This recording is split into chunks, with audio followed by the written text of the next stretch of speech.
Today's chat goes into the world of substitution. So again, this is the notes one, the one that doesn't have a cover sheet, that we're taking a peek at here first. And at first look, it may seem, and maybe it is for some of you, you're like, why aren't we graphing still? Because they're both in y equals. They're ready to go into slope-intercept form. They're ready to go in my calculator. If you had a graph there, that absolutely is an option for you, and probably a good one. But I know some of you are more comfortable on the algebra side of things too. So I'd like for you to be able to see what's going on with that. So we kind of get another option out there. And again, this is something you get to use when we get to the quiz. So all the steps will still be there, and then we're going to get an example or two in here as well to help out and hopefully get yourself set. And since we're early in the semester, I'll mention it one more time again.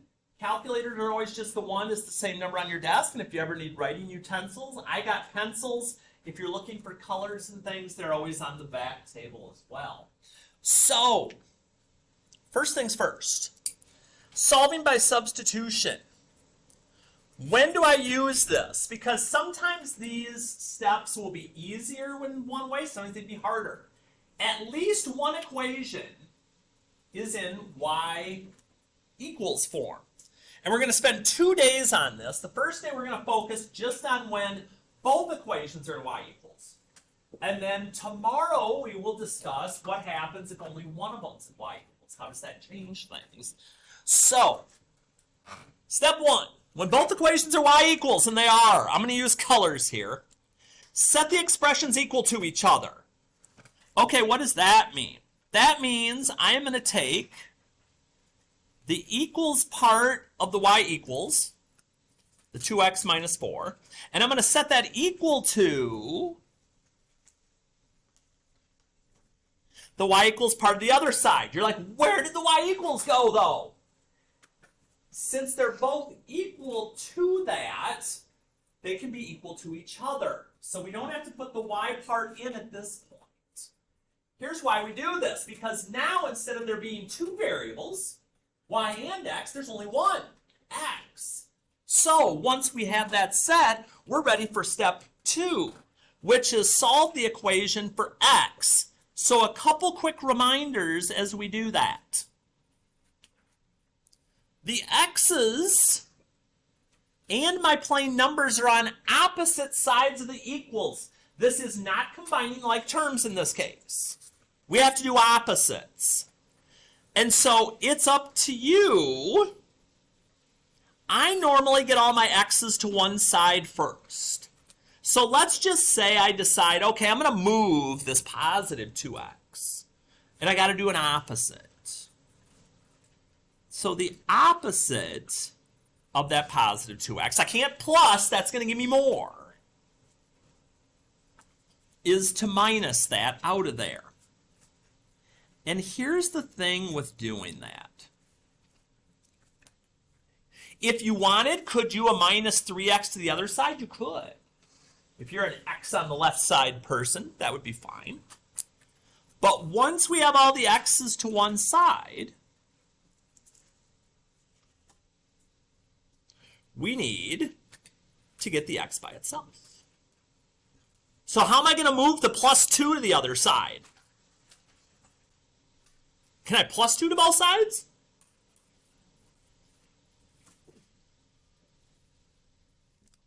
Oh dear, shaking stuff.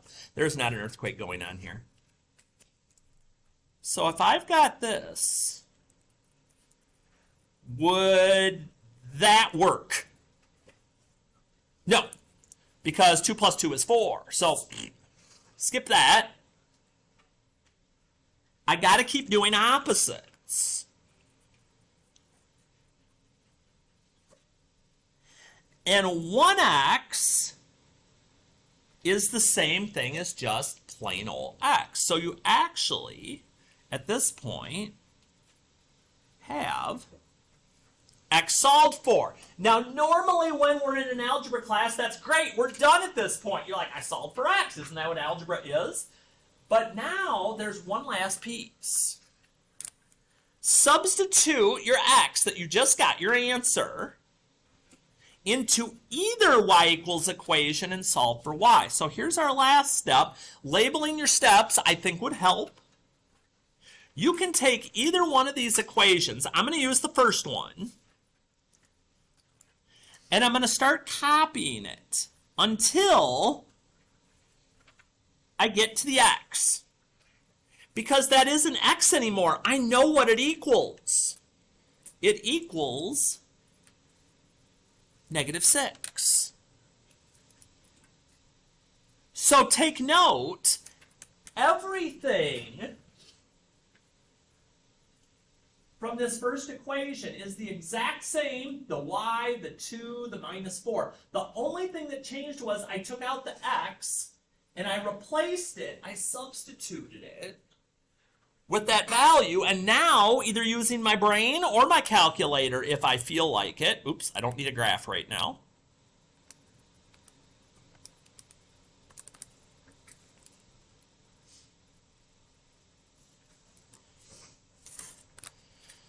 I get my value, and the one last minor detail when we're solving these is we want our solutions to be in a coordinate point. So I'm going to put my x answer first and my y answer second. And that is the answer. To which people always ask me, well, Hardy, let me ask you something. Let's say this was the quiz, and I got x, and I got y, but I didn't do this. My answer would be, well, there's 4 parts to this. You'd have the first 3 absolutely for sure, and then I'd probably just ding for like a half out of 4. Nothing terrible. Those can add up. That's why we put them all here and let you use them on the quiz. So that doesn't happen, hopefully. So that's our normal step-by-step process. It seems long, but as you get used to it, it gets easier. But there's some twists along the road. So I look at this next one, this special case. You're like, what's so special about this? Well, let's see. So 3x plus 4 and 3x plus 7. So what am I going to have to do for my first step to get all the x's to one side? What's my opposite going to look like? Subtract. So I subtract, and I'm like, okay, so that's 4. This ain't looking weird yet. Wait a minute. Hardy, all the x's disappeared. What the heck? Okay, so all the x's disappeared. That's only part of my issue. Here's the bigger question. Does 4 equal 7? No.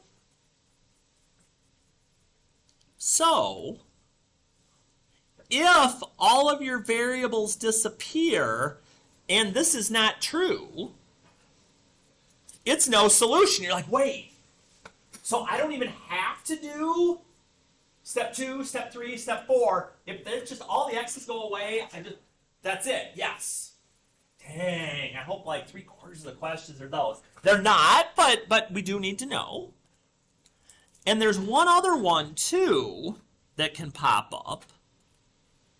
Again, this is why we get all this stuff down, because you're going to be prepared for every situation that could pop up.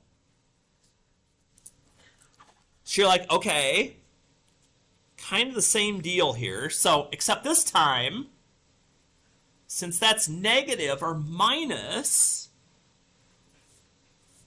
always doing opposites when they're on the opposite side of the equals. And so you're like, okay, those go away. 1. Oh, they're all going away again, Hardy. Okay, I got this. Ooh, but wait, there's a twist this time. 1 does equal 1. That's true. So in this case, This is what's called infinite solutions, because if you didn't notice before, you're about to. This is the same line. This is the same equation. So what works for one is always going to work for both. So when you do these, if your x's don't cancel, you'll get a single answer. We'll work through the steps. If your x's are the same, if your slopes are the same, we're going to make that connection here in a minute. If the statement is false, if the numbers don't equal, it's no solution. If they do equal, it's all the solutions for things. So keep this close, because I'm going to be referring to it a lot here momentarily. But we're going to work our way over to the practice packet, the one that has this stuff on the front, okay? We're going to be over here where it says 6.2, solving systems by substitution, day 1. Solve each system by graphing and the substitution method. So, here's what I want you to be able to see. And I'm going to work through a couple of these with you because I want you to see how some things work. But I also want to save some for you to do. So we'll get a little interaction going here. So I look, I'm like, okay, if I meet my directions, let me get my directions back. You're like, Hardy, wait a minute before I even start doing anything. Hardy, they're the same. You're right. So if they're the same,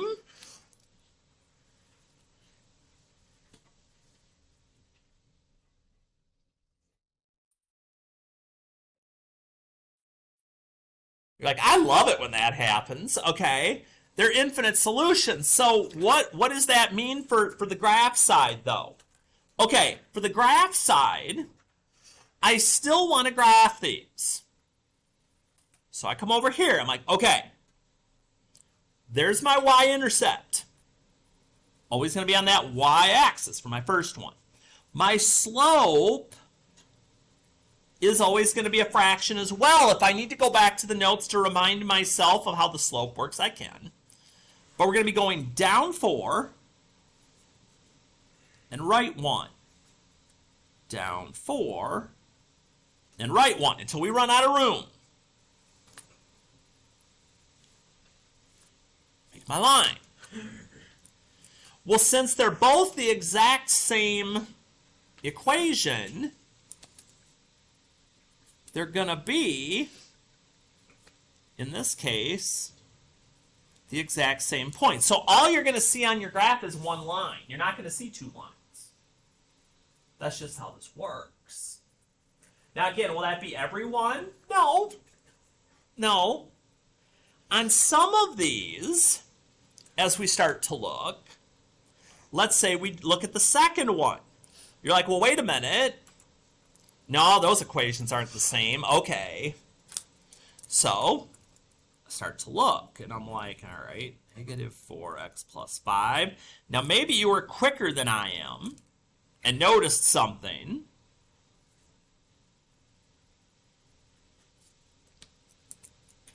You're like, wait a minute. The slopes are the same again. They are. Now, if I didn't notice that, I'm going to notice it really quickly here. Because when I went to get all my x's together, I did my opposite of minus 4.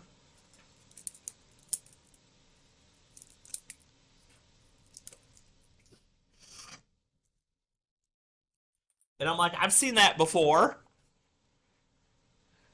All the variables go away, they're not equal, it's no solution. So you're like, what the heck is that going to look like on a graph? Here's what it's going to look like. We might bust out a couple of words here that you've heard before.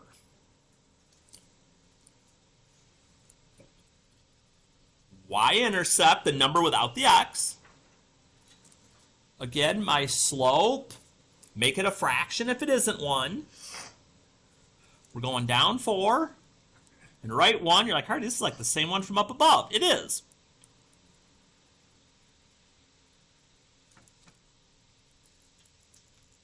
But both lines are not going to be this time. This time, when I go to do the second one, the one I outlined in green here, my y-intercept is at 1. My slope is still going to be negative 4 over 1. But reminder from what we talked about yesterday, if you run out of room, you can always take this value and switch where the negative is. And we can go up 4 and left 1. That works too. And what we end up with are two roads that are riding parallel to each other because they have the same slope. The roads aren't going to cross. We don't want to cause a crash. And so when I see my slopes are the same, but the y-intercepts are different, that's why there's no solution, because they don't have a place that they cross. Whereas this one, they cross everywhere, every single point. That's why it's infinite. So there's our two special cases, but as I said before, not everything is a special case. So let's check out one non-special case and then kind of see where we're at. Again, I'm a fan of colors. All right, nothing the same about these this time. So, step 1, let's set them equal.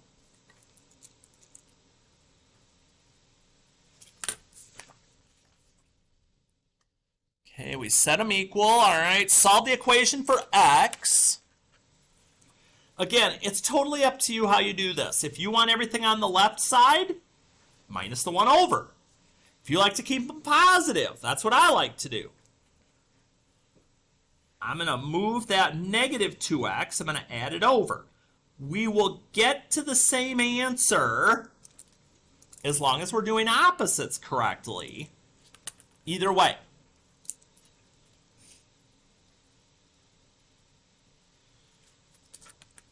So once all my x's are onto the same side, the new goal becomes to get them alone. Undo the plus 4 to both sides. Always got to do things to both sides.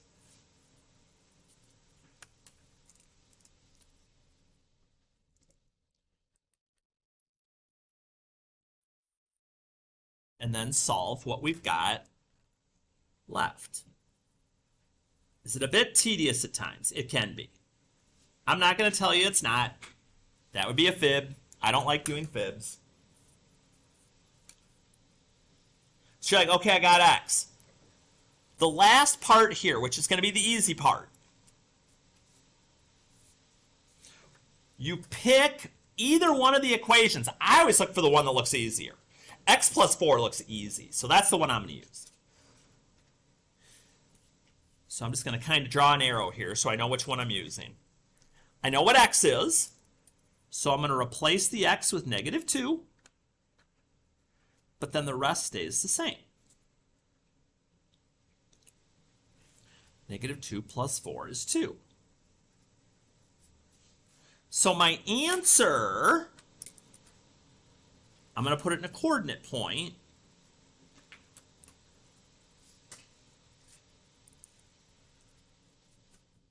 Is negative 2, 2. Now here's the cool thing. You know now in advance where these two lines should intersect. It's like you're being given the answer ahead of time for you to figure out. So I look and I go, okay, I'm going to graph these now. So my y-intercept is at negative 2. That first point will always be on this line. This is negative 2 over 1. So I'm going down 2 and right 1. Or, If I run out of room, just switch where the negative is. Up 2, left 1, up 2, left 1. We go dot crazy because we want to make sure wherever that point is, where they cross, that we see it. And just a reminder before we do the other one, if graphing lines is your weakness, you absolutely can just hit y equals on your calculator, type this in, and then do second graph and just use the chart to plot points. That's an option. So we got 2 ways to be able to graph the lines if this isn't clicking for us. One question, what number's in front of x if I don't see one? A 1. So my slope here is just 1 over 1. So I go up 1 and right 1. You're like, Hardy, I ran out of room. Okay, change the signs on both of them. 1 down, 1 left. 1 down, 1 left. There's the one I want. And you'll never guess where it is. To get there, I went to -2 on x, and I went to +2 on y. So you just visually showed somebody what you did algebraically on the other side. That's what I want you to see, that you can do it either way and be successful with it. And so there's one last question on here for you to kind of play both sides of. And no, you don't have to do both ways forever. It's just for you to kind of see how this works. But then when you get over to 4, here's what I would ask of you. Okay? Over here, I want you to do evens or odds. I don't care which. You pick which side of the page you want to work and just work that side of the page. Because I'm not the guy who wants to beat you down and have you be working forever. Okay, so on page 4, we're doing evens or odds. And on the last page, you got that one last graph to do. I just want you to get a little bit of practice in and make sure that you're feeling ready and raring